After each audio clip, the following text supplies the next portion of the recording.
Desbrosses, je pourrais vous présenter comme agriculteur, écrivain, scientifique, mais j'ai un peu envie de vous présenter comme un pionnier. Parce que je pense que tous les sujets qu'on aborde aujourd'hui, sans vouloir vous vieillir plus que vous ne l'êtes, mais ça doit faire peut-être 50 ans que vous les pensez. Vous pouvez parce que ça se voit quand même. Hein. C'est pas ça. Non, non, mais ce qui est important, c'est que vous les pensez depuis très longtemps. Et non seulement vous les pensez, mais vous les mettez en action. Ces sujets dont on parle beaucoup aujourd'hui, maintenant, et qui viennent sur le devant de la scène, c'est l'agriculture biologique, par exemple. Mais c'est aussi l'importance, et moi ça me parle puisque je produis une émission liée aux enjeux de l'alimentation sur France Culture, donc c'est aussi tout ce qui est lié aux graines anciennes et à l'importance des végétaux et des plantes comestibles, cette fois, dans leur façon de, là aussi, se transformer, se réinventer. C'est peut-être un des maîtres mots communs entre les deux premières interventions qu'on a entendues cet après-midi. Voilà, donc un pionnier de l'agriculture biologique, un pionnier parce que vous avez fondé un conservatoire de graines anciennes il y a 49 ans, 74.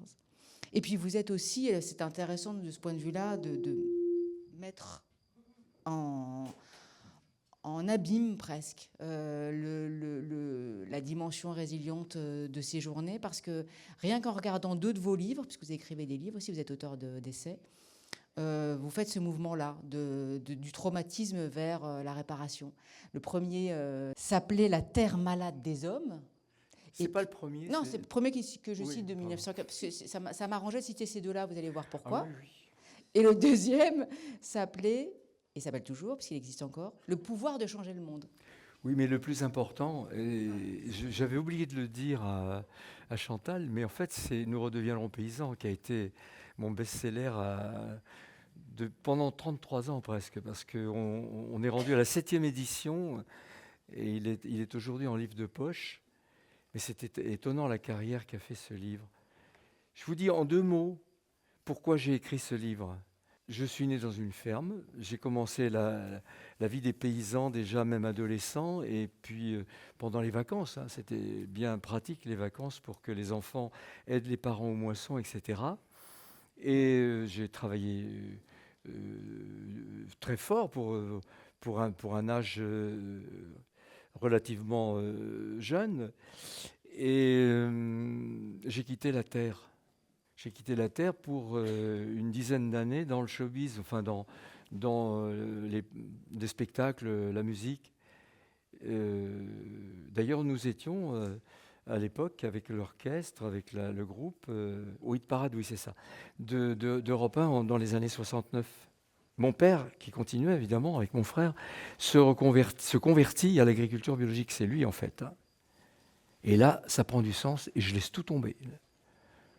Des années 70, 72, je reviens à la ferme avec le sentiment que là, je démarre une nouvelle carrière qui a beaucoup qui va m'emmener très loin. Je le sens, hein. Je me vois en train de curer les vaches un après-midi de l'été 73 dans l'étable, je me vois. Et la vieille servante qui avait vu naître mon père et moi, qui me regardait d'un drôle d'air, elle disait « Mais qu'est-ce qui lui arrive ?»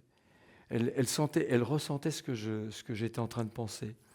J'étais en train de penser, si on revoyait le Desbrosses d'Herval, mon nom de scène, costume à paillettes, là, dans cette atmosphère nauséabonde, des vaches, du fumier, etc., on dirait, c'est la déchéance, quoi. Et moi, au contraire, je suis pris d'une sorte d'exaltation en me disant que je recommence quelque chose d'extraordinaire qui vraiment a du sens et va me porter très loin. C'est drôle, hein ? Ça m'a marqué. En fait, je ne sais pas si ça m'a porté très loin, mais en tout cas, je ne renoncerai pour rien au monde à ce qui s'est passé et je le referai exactement pareil parce que j'ai fait des découvertes et sur moi et sur la nature et sur le monde que je n'aurais probablement pas faites dans d'autres circonstances. Et donc, c'est très peu de temps après, d'ailleurs, que je crée le conservatoire. Parce que j'observe que mes parents, les cultures sont envahis de ce qu'on appelle les mauvaises herbes. Parce qu'évidemment, mon père s'était lancé là-dedans comme comme on rentre en religion. Je rentre, j'ai rien de ce qui n'est pas préconisé par le mouvement bio naissant à l'époque. Et je me dis, mais pourquoi est-on obligé aujourd'hui d'avoir tout cet arsenal de produits toxiques, pesticides, engrais chimiques, etc., alors que nos prédécesseurs, et je me reviens à l'idée, la chanson des blés d'or, faisaient une agriculture qui n'était pas, qui était suffisamment prospère. Peut-être pas suffisamment, justement, parce on nous entraîne dans d'autres méthodes de produire. Et je me dis, mais qu'est-ce qui s'est passé pour qu'on soit obligé maintenant d'utiliser tout cet arsenal de poison? Et je prends mon bâton de pèlerin pour aller étudier ou enfin observer qu'est-ce que cultivaient nos prédécesseurs. Et c'est là que je vois que toutes les variétés que nous avons aujourd'hui, toutes les variétés qu'ils cultivaient à cette époque, elles ont disparu. Elles n'existent plus, à part dans les catalogues comme Villemorin de 1900, etc. Et là, je commence à comprendre que le blé Capel, qui remplace nos beaux blés, le rouge inversable de Bordeaux, qui monte à 1,70 m et qui est bercé par ce vent fécond. On entend d'ailleurs le bruit des épis qui se choquent, c'est extraordinaire. C'est ça la chanson des blés d'or, en fait. Remplacé par un blé qui pousse à 50 cm seulement, le blé Capel, qui est un blé fourragé, c'est même pas un blé qui peut faire du pain. Simplement parce qu'on allait nourrir les animaux avec, et il y avait beaucoup de rendement. Il y avait tellement de rendement, d'ailleurs, que ça nous a posé un problème technique à mes parents et à nous, quoi. Lorsque on faisait des essais d'engrais à l'époque, avec 30 unités, 30 kg d'engrais à l'hectare, 60 kg, 120 kg, et on mesurait l'effet des engrais. C'était la grande époque de l'observation et des centres techniques d'agriculture, les CETA, qui mobilisaient tous les paysans pour leur dire, voilà, c'est le progrès, maintenant il faut mettre des engrais, il y a le tracteur, les tracteurs, etc. On n'avait pas de tracteur encore. La moisson de ce Capel arrive, avec tous les essais de densités différentes. Et on prépare la moissonneuse lieuse avec 3 chevaux à l'époque. Et les 3 chevaux ne peuvent pas arracher la lieuse dedans, tellement c'est dense la récolte. Alors, mon père dit, elle est vieille, là, je vais en acheter une neuve. C'était prévu de toute façon. Donc je vais acheter une nouvelle moissonneuse lieuse. Donc il achète, la nouvelle arrive, et même problème, les chevaux n'arrivent pas à arracher, à faire tourner la moissonneuse lieuse. Donc le marchand de machines agricoles dit, écoutez, il vient de m'arriver des petits tracteurs d'Amérique, les McCormick, si vous voulez, je vous en amène un, si ça ne vous convient pas, vous me le rendez à la fin de la moisson. On sait que avec un gamin de 15 ans, un petit joujou pareil, ça ne repart pas. C'est des outils supplémentaires qui sont venus accompagner l'arrivée l'utilité du tracteur qui reste à la ferme et qui nous entraîne dans une autre façon de cultiver. Et je vois mon grand-père s'arracher les cheveux quand il voyait les roues qui enfonçaient la terre. Le guéret, tu piles le guéret, mais c'est pas possible. Donc on ne pouvait pas faire les fonds avec. On terminait les fonds avec les chevaux pour pas abîmer ce qu'il appelait le guéret, le grand-père. Parce qu'il était outré de voir comment on traitait la terre avec cet engin.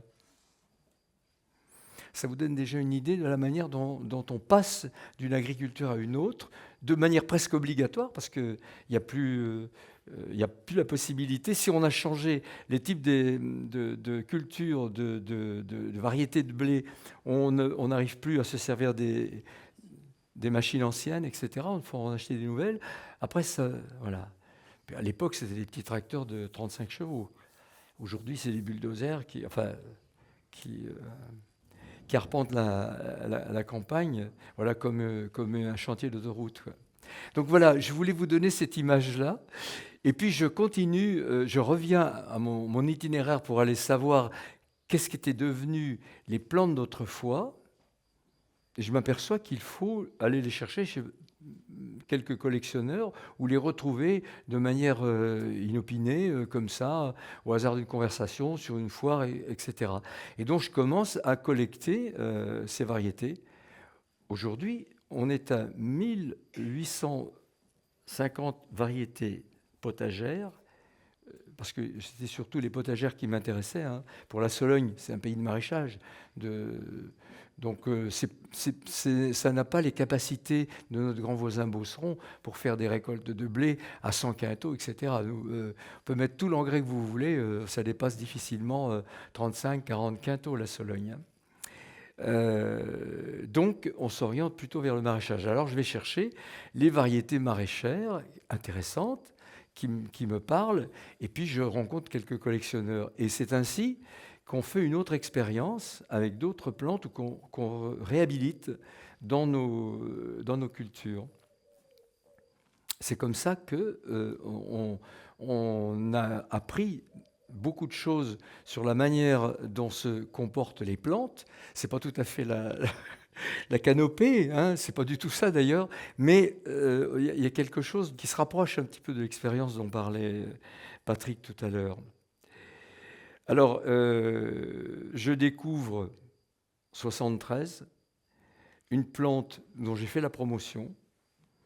J'ai même déposé le nom de cette plante que vous connaissez tous, qui m'arrive un peu par miracle, et que j'ai déposé, je vais vous dire pourquoi j'ai déposé le nom, le potimarron.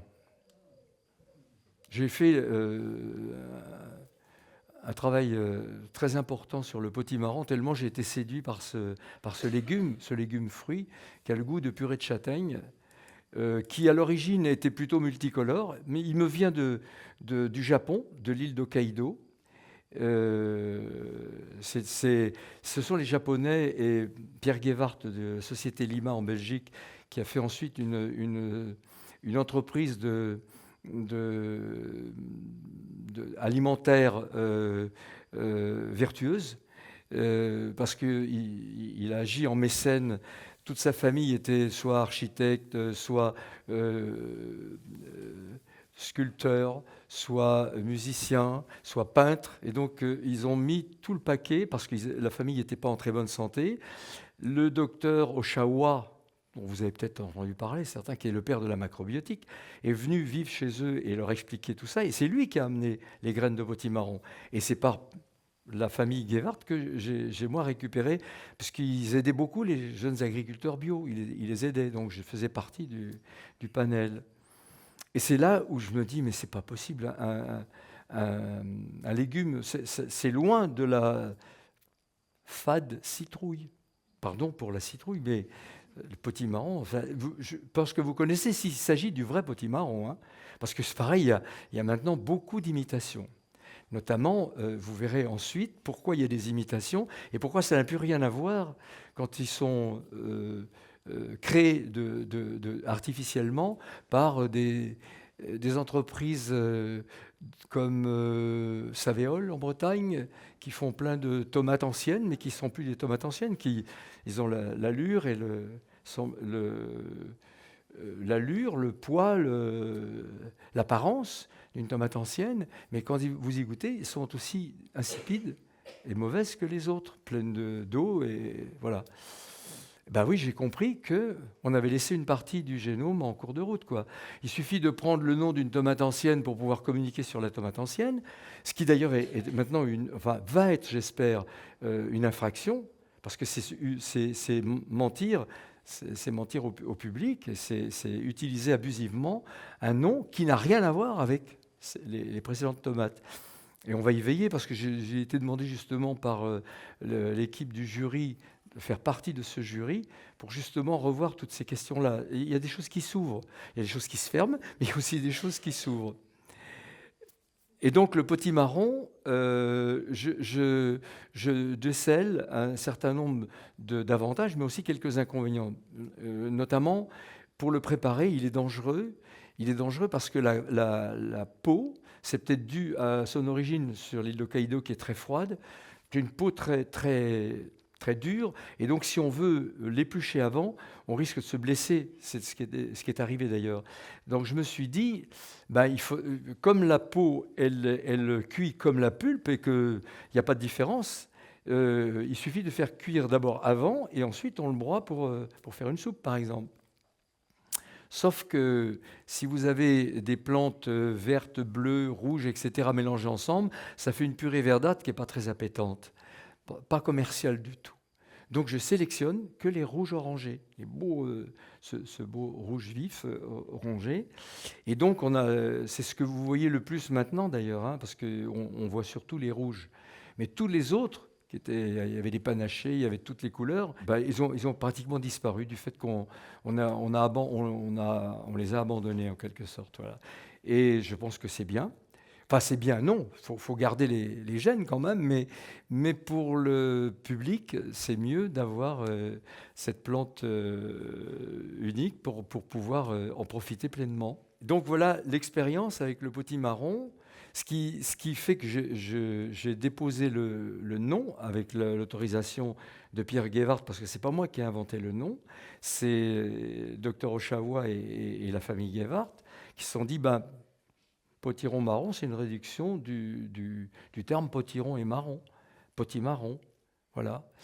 Et comme je savais qu'une multinationale de la semence qui était venue me voir pour que je leur fasse des graines, qui s'appelait Royal Suisse, voulait s'emparer du potimarron, j'ai dit, il est clair qu'ils vont le déposer, donc je les reçois.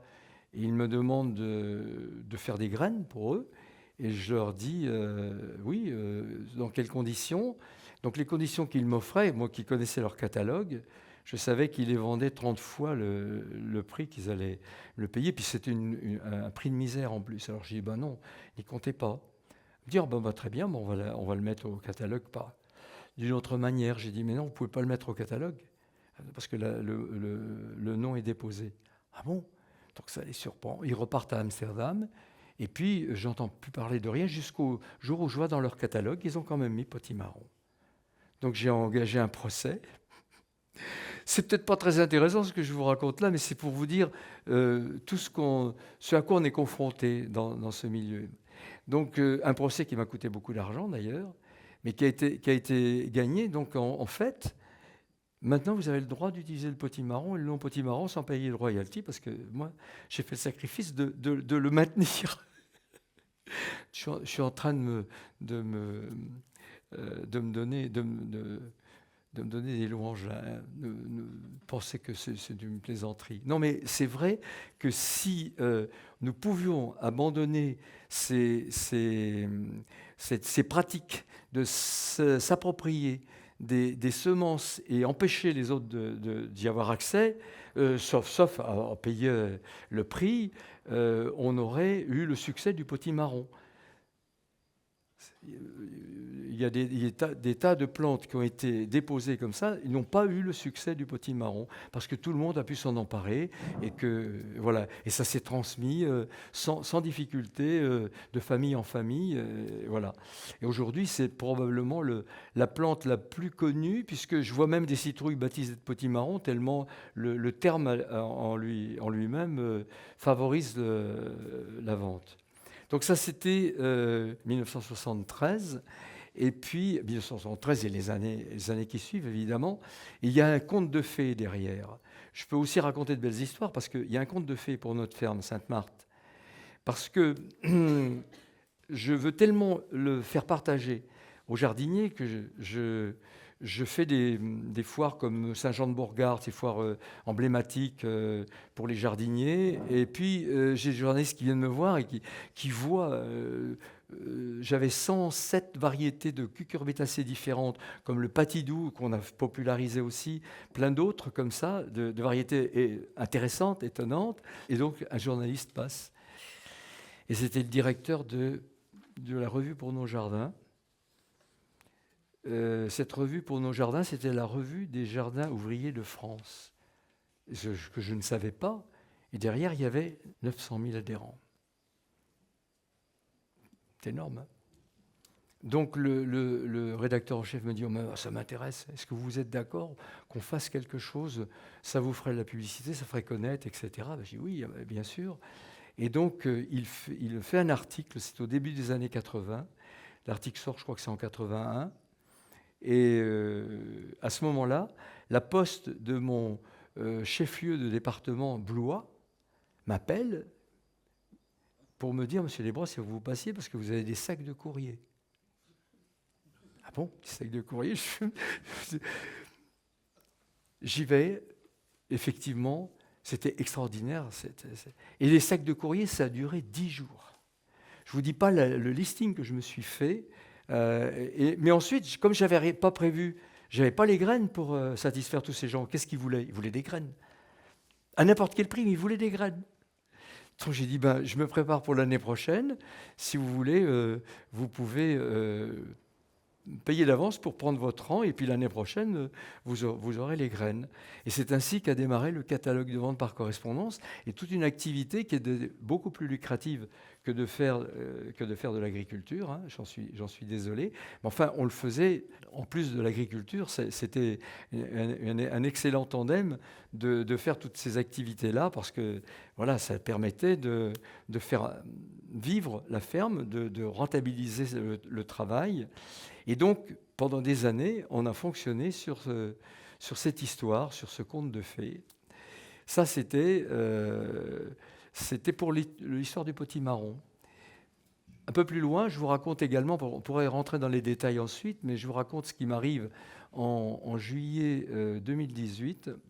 J'avais organisé un sommet, un colloque franco-russe. À l'époque, il ne faut plus parler des Russes aujourd'hui, parce que là, ça devient difficile. Ce colloque franco-russe fait qu'une personne qui me cherchait m'a retrouvé par les articles de presse. Donc, il s'agissait d'une jeune fonctionnaire fraîchement nommée au ministère de l'Agriculture qui me dit « Monsieur Desbrosses, je suis très content de vous avoir retrouvé, je vous cherchais parce que… et je lui dis « Oui, pourquoi ?» Mais parce que on voudrait tester vos variétés ancestrales. Ah bon? Et là, j'ai des frissons dans le dos. Là, je me dis, il y a un truc là. Il se passe quelque chose. Pourquoi elle veut tester mes variétés ancestrales? Je lui demande. Elle me dit, parce que voilà, je suis une spécialiste des endophytes, c'est-à-dire les écosystèmes microbiens symbiotiques attachés à la plante, attachés aux plantes. Là, j'ai découvert quelque chose d'extraordinaire. Hein. Et donc, je voudrais savoir si les vôtres en contiennent beaucoup. Parce que dans les variétés nouvelles, les variétés modernes, il n'y a plus les endophytes. C'est comme si on vous disait, vous n'avez plus de microbiote intestinal. Vous essayez d'imaginer un petit peu. Mais c'est ça le problème.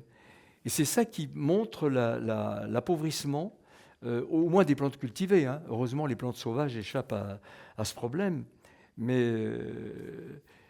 Et donc, je fais la connaissance de cette jeune personne qui décide de se mettre en retrait du ministère pour reprendre ses études et sa thèse à Montpellier, où je me retrouve intégré à l'équipe de l'INRA-CIRAD, avec notamment les graines de tomates, surtout, qui est notre spécialité de variété ancienne.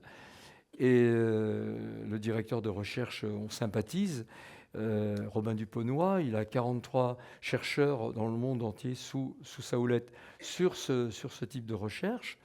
Et on est toujours en relation, parce que maintenant, on a trouvé d'autres moyens de grandir les relations. C'est que je lui fais découvrir le lupin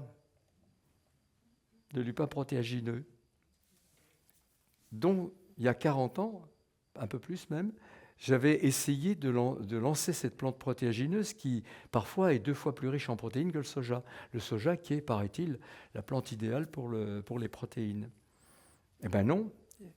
Le lupin, qui est une plante aussi millénaire, je ne veux pas dire du mal du soja, parce que c'est une plante qui est intéressante aussi, mais quand même, quand vous avez la production de protéines dans le monde est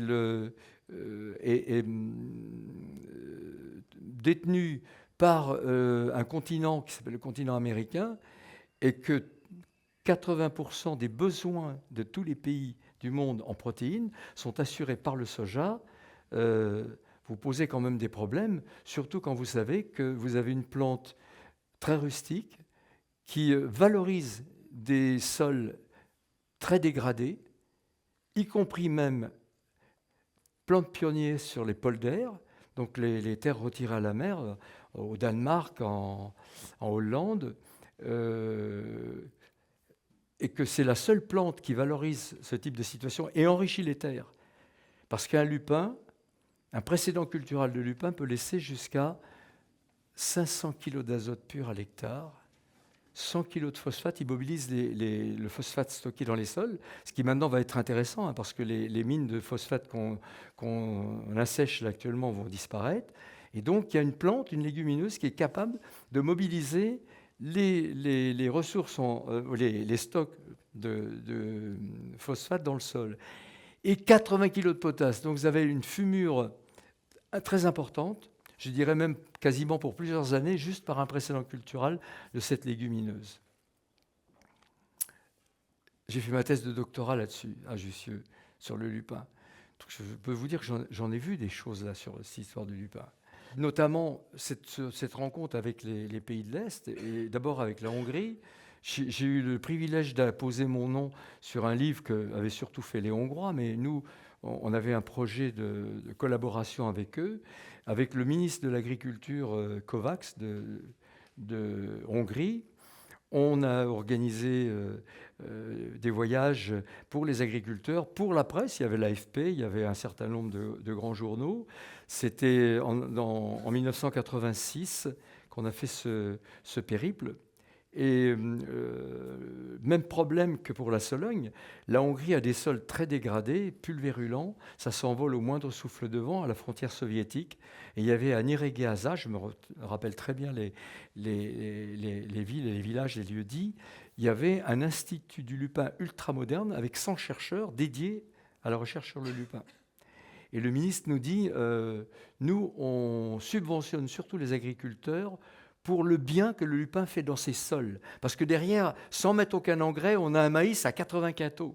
Et quand on va plus loin dans la recherche sur le lupin, on découvre que c'est une plante qui a beaucoup de qualités sur le plan alimentaire. Par exemple, les Allemands, certaines sociétés allemandes remplacent les œufs comme liant par de la farine de lupin dans les pâtisseries.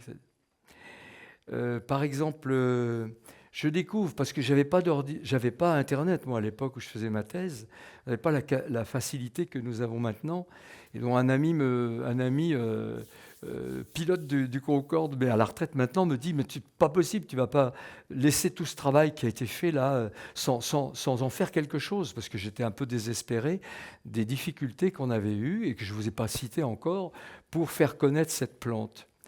D'ailleurs, petite anecdote, je fonctionne par anecdote parce que comme ça en dit beaucoup plus long qu'un long discours.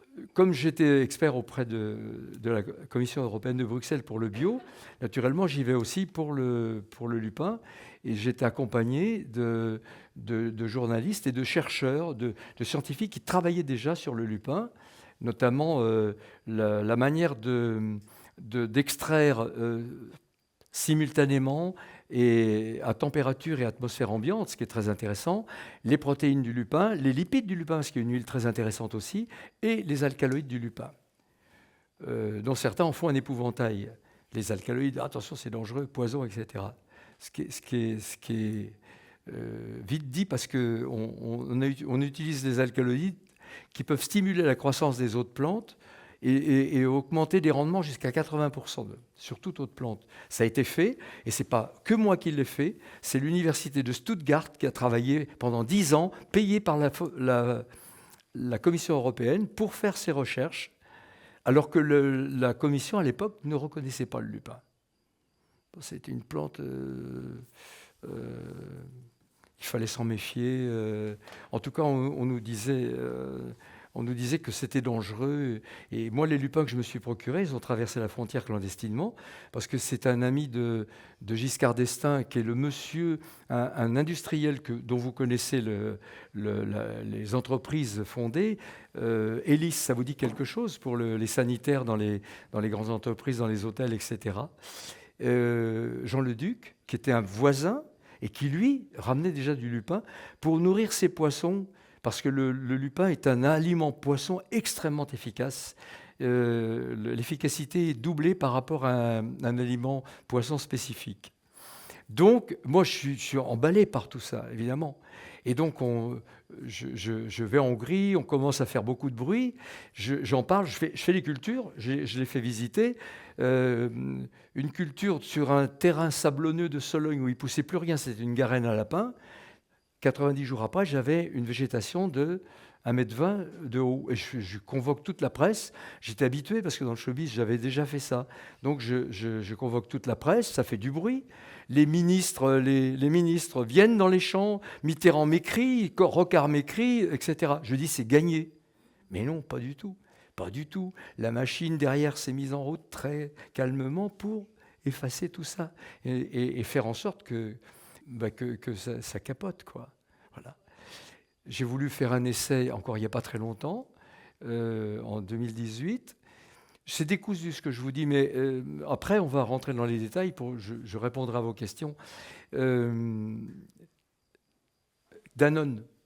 Je n'ai pas d'atome crochu particulier avec ces grandes sociétés, mais il se trouve que c'est les seuls qui peuvent combattre un système qui vend à l'Europe pour 31 milliards de dollars par an des tourteaux de soja venant des États-Unis, brûlant la forêt amazonienne, etc. La France dépend, alors que sa balance, les déficits de sa balance commerciale, c'est bien augmenté depuis où elle n'était que de 15 ou 20 milliards à l'époque où je vous parle. Elle est aujourd'hui de 160 milliards, je crois qu'on en parlait tout à l'heure. Mais la France dépense chaque année 5 milliards d'euros pour importer des protéines de soja qui viennent de l'autre côté alors que nous avons des terres en friche que le lupin pourrait valoriser de manière extraordinaire. Je ne veux pas vous embêter trop avec les mêmes plantes, mais si vous voulez qu'on aille plus loin, on peut aller plus loin aussi, parce que les alcaloïdes en question sont des vecteurs de médicaments, sont des substances qui sont très bien exploitées par des multinationales à l'heure actuelle. Et il y en a une qui s'appelle Lupin, qui est une société hindoue, une multinationale hindoue avec 11 pays participants, dont les États-Unis, la France, l'Angleterre, l'Allemagne, etc. Je découvre ça grâce à un ami qui m'envoie le lien par Internet, et je découvre que cette société fait un médicament à base de lupin. Je ne sais pas s'il s'appelle Lupin, mais en tout cas, la société, elle s'appelle Lupin, et pour lequel la préconisation est surtout le diabète, tous les états diabétiques. Mais j'ai vu aussi depuis peu de temps qu'il y avait aussi une maladie cardiaque. Toujours est-il que je vais chercher quel chiffre d'affaires la société en question fait avec ce médicament. 2 milliards 300 millions de dollars par an avec ce médicament qui apparemment a beaucoup de succès. Donc tout ça, je peux vous donner les liens de ces choses-là pour que vous alliez vous rendre compte de toutes ces pépites qui sont autour de nous et qui sont oubliées ou même sérieusement combattues. Et le combat contre le lupin, je l'ai encore vécu il y a 3 ans, là par Danone, avec Emmanuel Faber, qui me dit « Moi, je vais t'aider, je vais te trouver des agriculteurs qui vont le faire. » Donc, il m'en cite dans le Gers, au pied des Pyrénées, pour ces usines à lait qui sont par là. Et je devais aller porter des semences de lupin à tout un groupe, et la veille de partir, où je me dis, j'ai d'abord loué un fourgon en me disant, il faut que ces gens-là voient quelqu'un qui en effet du lupin et qui l'a dans les tripes, parce que sinon, ils vont pas comprendre. C'est une aventure comme une autre. Là, c'est pas du tout une aventure comme une autre. Donc, je m'apprête à aller leur livrer les graines. Je fais le voyage, je veux faire le voyage, et j'appelle le directeur de l'usine la veille, qui est censé me donner les coordonnées des agriculteurs, et il était très très ennuyé, très embarrassé. Il me dit Monsieur Desbrosses, je crois que c'est pas la peine de venir Ah bon, et pourquoi? Parce que les agriculteurs, là, ils ne veulent pas faire de lupin. Ah bon? Ils ne veulent pas faire de lupin? Moi qui savais que Danone le rassurait, quoi qu'il arrive, échec ou succès, 2500 € par hectare, ça c'est magique. Il y a peu de cultures, ou même pour ça dire pas, qui peuvent vous donner un revenu pareil, et là sans avoir besoin d'avoir un résultat, au moins pour essayer. C'est quand même curieux ça. Il me dit, ben oui, ce sont les amis des autres coopératives de Baïsadour, Eurolise, qui fait de l'huile de soja dans le sud. Donc, qui leur ont dit, non, ne faites pas ça, ça ne marche pas du tout, et puis ça peut être dangereux. Et donc, je crois qu'ils ont été un peu malmenés et obligés de ne pas toucher à ça. Et donc, quand j'arrive à joindre l'un des responsables mondiaux de la production laitière pour savoir ce qui s'est passé, qu'est-ce qui s'est passé exactement, j'arrive à le joindre à Amsterdam une quinzaine de jours après, et je lui dis alors qu'est-ce qui s'est passé? Il me dit bah, c'est simple, on a revécu ce que vous avez vécu il y a 40 ans, parce qu'il était au courant de l'histoire. Mais il dit vous inquiétez pas, hein, on a de quoi leur tordre le bras à ces groupes-là, Maïsadour, etc. Parce que les marchés qu'ils ont en Afrique, Maghreb et tout, c'est grâce à nous. Donc je peux vous garantir que l'année prochaine, on va le faire. Je dis, ben non, monsieur Gaël, on ne va pas le faire. Parce que moi, je ne travaille pas avec des gens à qui on tord le bras. Parce que le sabotage passif, je connais aussi. Et donc, on a renoncé. C'est pour vous dire que c'est encore présent, alors qu'on n'avait pas fait de bruit, nous. Hein. C'était simplement en petit comité. Moi, je ne fais plus de bruit quand je parle d'une opération Lupin. On essaie d'être sous les radars. Et là, on réfléchit à une stratégie qui va passer par les jardins, parce que c'est le seul moyen, avec des petits moyens justement, de toucher le public, qui eux ensuite vont essaimer, vont faire voir à des agriculteurs qui, sans ça, ne nous écouteraient pas, parce qu'il y a la FNSEA qui veut leur dire non, surtout pas. Voilà. On vit ça depuis cette guerre soja-lupin et cette guerre du productivisme à l'état dans lequel il est. Ça dure depuis 40 ou 50 ans. Voilà. J'avais besoin de vous dire tout ça, et puis ensuite de savoir que nous travaillons à la sélection et à la conservation des variétés anciennes, des semences de variétés anciennes, et que de plus en plus de gens maintenant demandent, ils le font pour les tomates, parce que quand ils ont goûté les tomates dont je vous parle, là, et d'ailleurs ces tomates à l'INRA de Montpellier, quand ils ont fait les tests, ils vont dire, il n'y a pas photo. Hein. C'est un foisonnement de microbiote. Et donc, on est en train de travailler là-dessus, mais de trouver le moyen de passer en douceur. Là, c'est pas ce que je fais, hein, parce que je suis en train de vous livrer ça, mais je sais que vous n'êtes pas assez nombreux pour combattre les lobbies du soja, qui sont d'une telle puissance dans le monde. Je vous l'ai dit tout à l'heure, je crois, ils détiennent 80% des besoins en protéines des pays de la planète. On fait aussi d'autres belles choses. Hein, on travaille avec des potagers étudiants. On a vu les étudiants en 2020 chercher un simulacre de repas, on peut appeler ça comme ça, pour 1 €. Et on s'est dit, mais c'est pas possible, qu'est-ce qu'ils mangent avec ça? Est-ce qu'ils peuvent se nourrir avec ça? Donc on est allé les trouver. Et puis on leur a dit, écoutez, on vous fournit des graines, puis on vous donne le moyen on vous apprend comment vous en servir. Et puis la ville de Blois nous a donné les anciens terrains maraîchers qui n'existent plus, parce qu'il n'y a plus de maraîchers pratiquement à Blois. Donc en plus, c'est des terres qui sont magnifiques, qui sont d'une fertilité incroyable. Je n'en revenais pas, moi qui viens de la Sologne. Et donc, on les a pris en charge là. Et là, c'est en train de grossir. On a les gens des quartiers nord de Blois qui les suivent, etc. Et on a fait les potagers étudiants collaboratifs à Blois. Et donc, on a vu l'ambiance et l'état d'esprit de ces jeunes changer. Ça leur a donné une pêche incroyable. Je peux vous dire que dans l'état où on les a pris, la plupart de ces étudiants, c'était pas gai. Hein. On va progresser comme ça. Ils vont transmettre autour d'eux également. Il y a une autre ambiance. Et il y a aussi la prise de conscience que si on pouvait produire pour partie ces besoins alimentaires, ce serait extraordinaire, quoi. On aurait déjà résolu un certain nombre de problèmes et on se met à l'abri de pénuries alimentaires à bon compte, quoi. C'est à la portée de tout le monde. Voilà, redevenir paysan, je retrouve mon titre de Nous redeviendrons paysans, en fait. Voilà. C'est magnifique parce que on voit que non seulement les plantes sont plus résilientes, mais les élèves, les étudiants aussi. Mais évidemment, ma question, tu peux t'y attendre, c'est est-ce que derrière, on leur apprend aussi à les cuisiner, ces légumes? Justement, voilà. Et il y a toute une équipe, justement, dans les quartiers nord de Blois, de femmes qui sont des groupes de femmes et qui font un travail extraordinaire, qui sont d'une générosité, et donc qui apprennent aux étudiants à faire les plats avec ces ingrédients-là. Oui, non, c'est un beau rêve, hein. Je crois encore que c'est un rêve, mais je pense que là, j'ai rendez-vous avec le maire de Blois le 5 juin.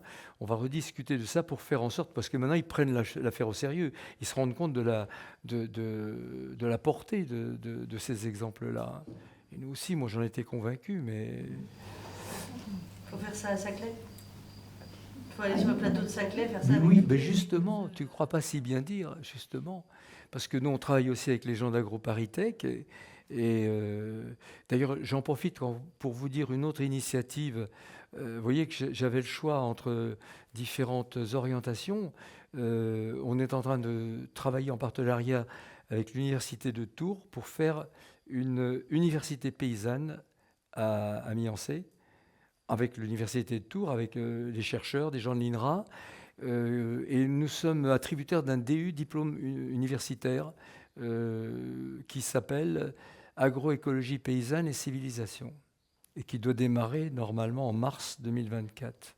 On a fait un énorme travail avec plein de gens qui nous ont beaucoup aidés, comme Dominique Bourg, qui est à l'université de Lausanne, et beaucoup de gens qu'on connaît depuis longtemps et qui se sont embarqués très vite. Il y a des professeurs d'AgroParisTech, il y a des professeurs de Tours, il y a des gens de l'INRA, directrices de station de l'INRA ou directeurs de recherche, comme Véronique Chable, qui s'occupe beaucoup des semences anciennes, semences paysannes en Bretagne, qui est une spécialiste de ça, ou Sylvie Poutot, qui est à l'INRA justement à Saclay, avec lesquels on travaille. En fait, on s'est retrouvé avec les gens de l'INRA, alors qu'il y a 40 ans, c'était pas aussi évident que ça. Mais ça venait pas, c'est pas de la faute des chercheurs, hein, ça venait de la politique de l'INRA. Là aujourd'hui, on s'aperçoit qu'on répond à toute une série de problèmes qui sont les problèmes du moment. L'eau, l'environnement, l'équilibre alimentaire, l'équilibre nutritionnel, c'est tout ça. Et comment atteindre l'autonomie alimentaire? Comment accéder à l'autonomie alimentaire pour les gens qui ne vont pas avoir les moyens d'aller acheter leur nourriture, enfin toute leur nourriture? Mais est-ce que les écoles d'horticulture sont réceptives? On ne les a pas sollicités vraiment, hein. On a l'École nationale du paysage à Blois qui fait partie. Les étudiants de l'École du paysage font partie. D'ailleurs, ils nous aident beaucoup par leurs calculs. Parce que, curieusement, et je vais dire ça comme un pavé dans la mare, parce que cette École du paysage n'a même pas de terrain d'expérimentation. C'est nous qui leur servons de terrain d'expérimentation. Je n'avais pas prévu que ce serait bien quand même qu'on mette en jeu les choses qu'on a apprises, quoi. On m'a dit en fait que les écoles d'horticulture sont arrosées en quelque sorte de produits phytosanitaires par les fabricants. Bien sûr, oui, c'est connu. Oui. Et donc, ça c'est effrayant. C'est effrayant, vous avez dit le mot. C'est-à-dire qu'on prépare les jeunes ingénieurs qui vont ensuite conseiller les agriculteurs pour ce qu'ils font, parce qu'il y a peu d'ingénieurs qui vont dans l'agriculture, peu d'ingénieurs agronomes qui vont dans l'agriculture. D'ailleurs, vous avez vu, tu l'as vu Patrick, peut-être ces jeunes de AgroParisTech après leur diplôme l'année dernière, qui ont fait un discours extraordinaire. Alors là, et maintenant, il n'y en a aucun. Ils se sont tous installés en agriculture, hein. Ils font vraiment le métier qu'ils sont censés faire. Mais ils ne sont pas à la remorque d'une coopérative ou d'une société agricole de vente de pesticides ou d'engrais chimiques. On n'a pas le choix là. Hein. C'est-à-dire qu'en fait, j'ai entendu beaucoup de scientifiques dire on ne sort pas la planète de son marasme par des solutions technologiques. Hein. C'est fini ça. C'est pas possible. Les solutions technologiques, on a vu ce que ça donne. Quand elles s'engouffrent dans la recherche du profit à tout va, on voit l'environnement disparaître de plus en plus. Un tiers des terres arables de la planète ont disparu en 30 ans. Un tiers des terres arables de la planète sont stérilisées. Ça veut dire on a perdu, c'est à peu près 2 hectares, 4 hectares par seconde depuis le premier sommet de Rio. Ça avait été calculé par des gens comme l'université de New York, avec David Pimentel, qui a beaucoup publié, qui est maintenant très âgé, mais qui a beaucoup publié sur tous ces problèmes. Et il dit que avec le type d'agriculture qu'on a aujourd'hui, pour produire 1 kilo de denrées agricoles, il faut détruire 6 kilos de terre. Et il apporte des démonstrations de ce qu'il avance, bien entendu. Donc, mais c'est tout ça, c'est pas possible. Là, c'est une fuite en avant terrible, et c'est pas en train de s'arrêter réellement. Hein. C'est pas en train de s'arrêter. Donc c'est pour ça que des gens, des francs-tireurs comme nous, comme ces jeunes-là, de plus en plus représentent un espoir, parce que c'est le seul moyen de montrer qu'on peut faire soi-même sans tous ces produits délétères-là. Mais pourquoi le lobby du soja s'intéresse si peu au lupin ? Il pourrait trouver que ça remplacera le soja et qu'il y a même du profit dessus. Pourquoi ils sont aussi braqués compétitifs ? Parce que le lupin, d'abord, on sort difficilement d'un succès tel dans lequel ils sont. Ils ne vont pas réinventer quelque chose à côté. Et aussi parce que le lupin est un danger pour eux. Parce qu'on peut se débrouiller nous-mêmes. Là, le soja, on doit passer par l'extrusion, parce qu'il y a des facteurs antitrypsiques, antinutritionnels dans le soja. On ne le dit pas, ça. Ils sont obligés de passer par une montée à haute température, donc il faut des usines spéciales. Ça, ce n'est pas à la portée d'un agriculteur. Donc les agriculteurs sont dépendants de ces technologies sophistiquées.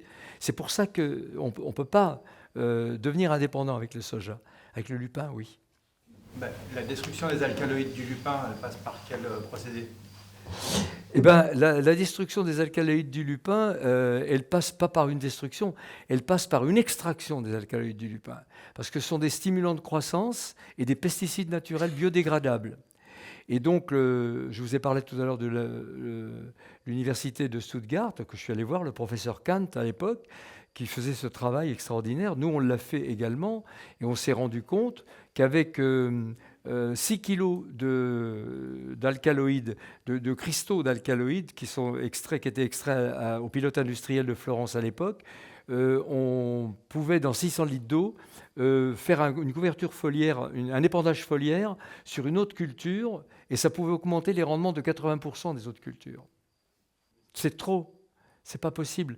Donc vous atteignez, vous faites en sorte que les paysans peuvent se servir de leurs graines de lupin pour nourrir immédiatement du sol à l'étable les ruminants, les animaux qui vont en profiter, parce que en plus on sait, et on a observé, on a démontré que le lupin augmente la lactation des vaches laitières, par exemple, ou des chèvres, ou de tous les animaux laitiers, et qu'en même temps, ça augmente leur teneur en matière grasse. Ils sont payés au taux de matière grasse, à la matière grasse, à la qualité de la matière grasse, et donc c'est d'un seul coup un concurrent presque insupportable pour les gens du soja.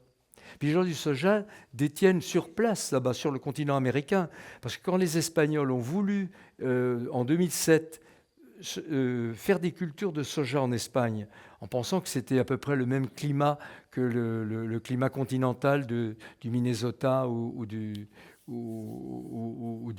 Dakota ou de l'Iowa, eh bien, ils n'ont pas réussi. Parce que les variétés qui sont d'ailleurs vendues très chères sont spécialement conçues pour le continent américain, pour la situation des Américains. Et ça a été un échec pour les Espagnols. Donc voilà, ils n'ont pas envie de partager. Ils détiennent un pourcentage considérable de la production de protéines à base de soja, et ils ne sont pas disposés à en lâcher 1% ou 2%, par exemple. L'extraction des alcaloïdes du lupin, c'est difficile. Moi, j'ai connu la personne qui a mis en œuvre le système d'extraction, qui s'appelait le docteur Haussmann. C'était avec une société suisse qui s'appelait Mitex. Les protagonistes sont morts maintenant. Ça a été repris par une multinationale que j'ai rencontrée au moment où ils ont fait cette transaction, une multinationale de la pharmacie allemande, moyennant quoi on n'a plus jamais entendu parler d'eux. Mais maintenant, ce que je crois, c'est que le brevet est tombé dans le domaine public.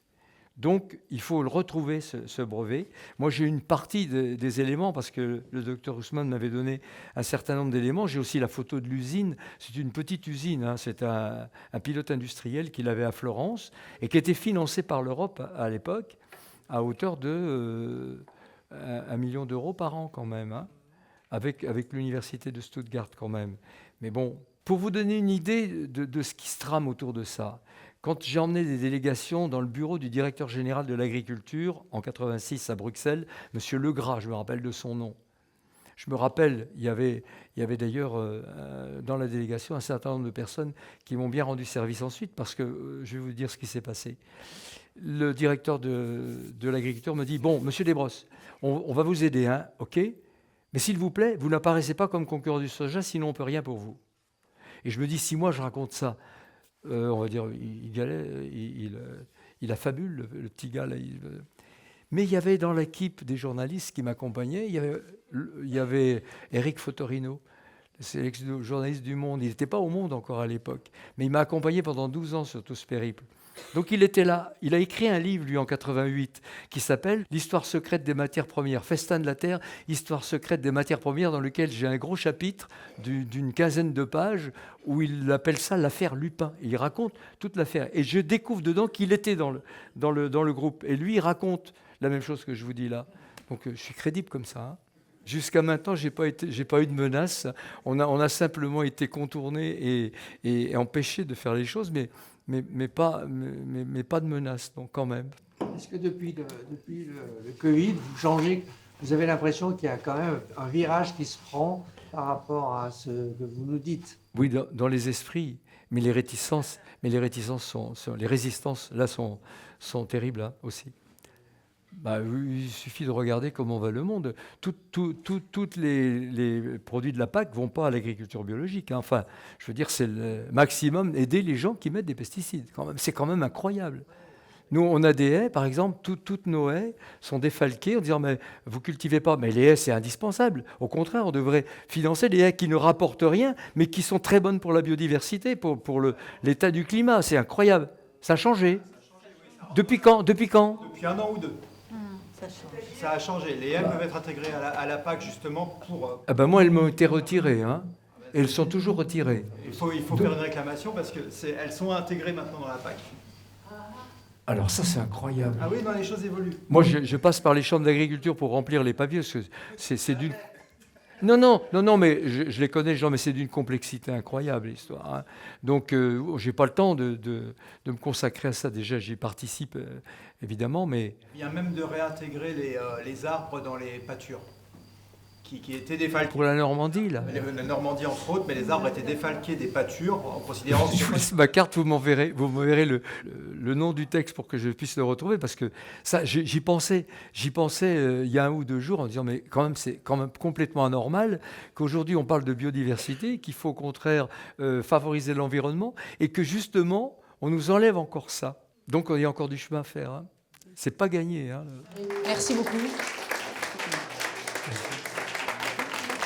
Merci à vous.